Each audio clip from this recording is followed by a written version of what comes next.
according to Rasulullah sallam, not according to us. And then there is a Jihad-e-Kabir, preaching of Islam to other people, to go to Europe, to Africa, to China, to Japan, and preach Jihad, preach Islam. Udu ila sabili rabbika, that is the Jihad-e-Kabir. You see, there is one Jihad-e-Akbar, which is the Jihad of purifying yourself and turning your own Satan into a Muslim. That is called Jihad-e-Akbar. Second is Jihad, which begins when you become a preacher and call people to the path of Allah. According to the Quran, that is Jahidhum bihi jihadan kabira. That is Jihad-e-Kabir. They are not concerned with that Jihad-e-Kabir either. But there is another Jihad which Rasulullah described as Jihad-e-Asghar. So they only see Jihad-e-Asghar. But when it comes to test, they fail there as well. Because it's Jihad-e-Asghar, as I have read in the Holy Quran, is only in the direction of the non-believers. You will never see the Holy Quran mentioning a Jihad-e-Asghar in the direction of the believers within your society, by calling them less honest, hypocrite, bad Muslims. You start a war against them and call it a jihad. Nowhere will you find it mentioned in the Holy Quran. So the jihad they are, calling innocent Muslims to is not even jihad, because they tell, fight your own governments, satanic governments, evil things.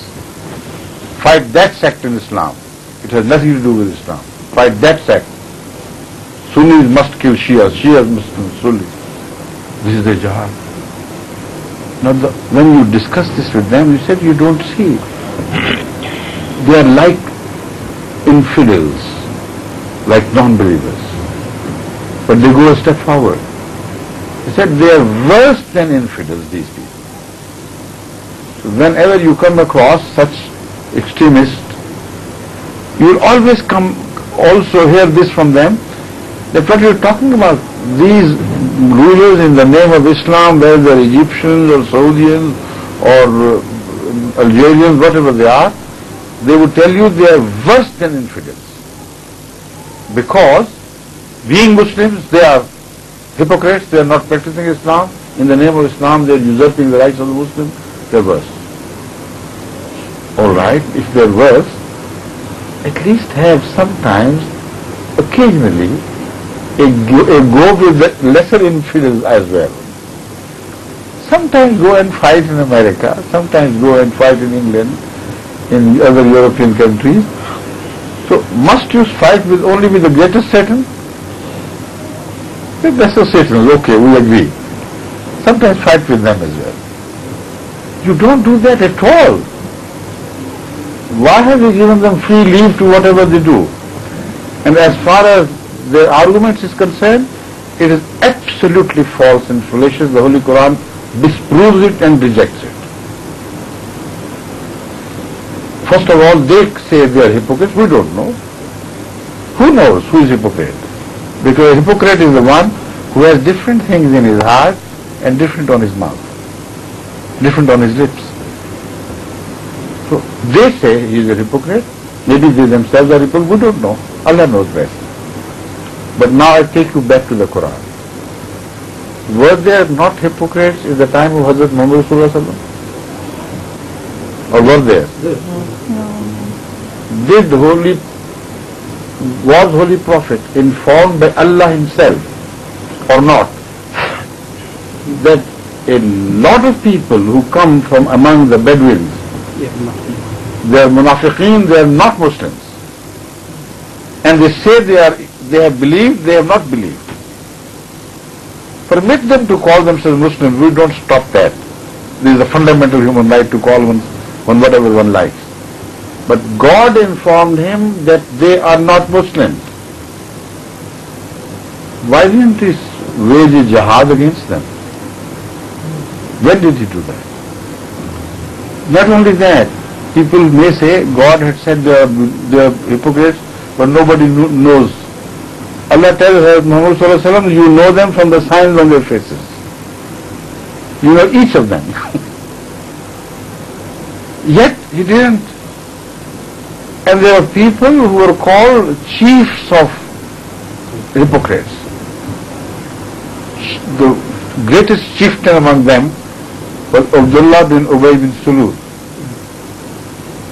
Not only Rasulullah knew him, but everyone in Medina knew him. And he was referred to by Muslims, chief of the hypocrites has come.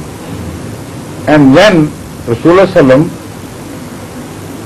discussed him with Sahaba and somebody said he is a hypocrite, he never denied it. That is the most important thing. If in the sight of Hazrat Rasulullah he had not been a hypocrite, he should have stopped everybody else. Don't call him a hypocrite, he is not. But he accepted. He was a hypocrite to a degree that while returning from a Jihad Asghar, before entering Medina, at one or two stops before that, he referred to Hazrat Muhammad as the basest, lowest man in Medina. He said, the noblest among them will turn this base man out of Medina when we return. This matter was reported to Rasulullah. Everybody understood what was meant.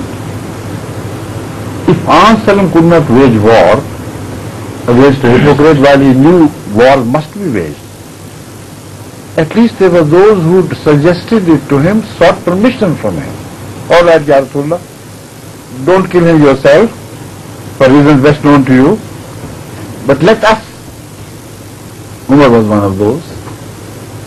God bless him.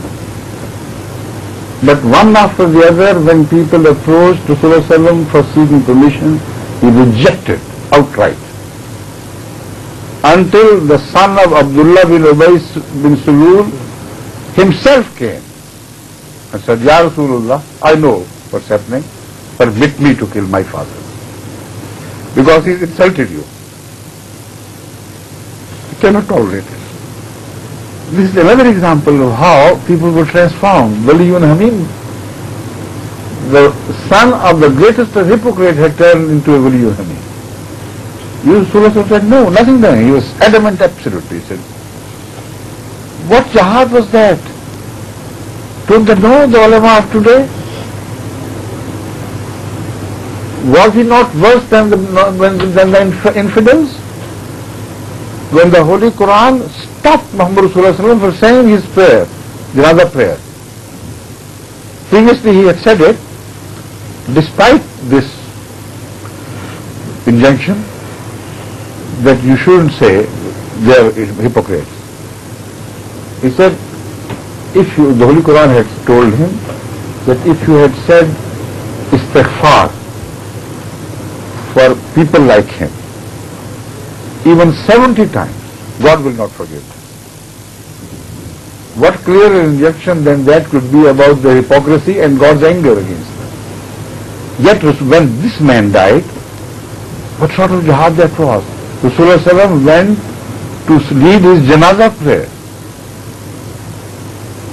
Hazrat Umar stood in his way out of respect, but he couldn't tolerate this. He said, Ya Rasulullah, don't you know? You know better. God has told you that they are hypocrites.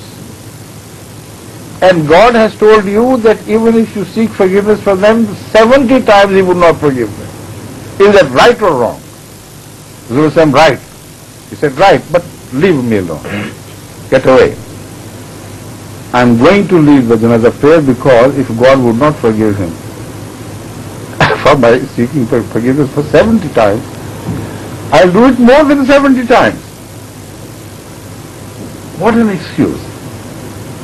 He knew it was an excuse, but out of love for mankind, out of his kindness, he sought this excuse, knowing that Allah will forgive it. But then God told him specifically, all right, once. I looked away as if, out of love for you, I didn't stop you immediately. But from now on, you are not permitted even to stand at the grave of this man.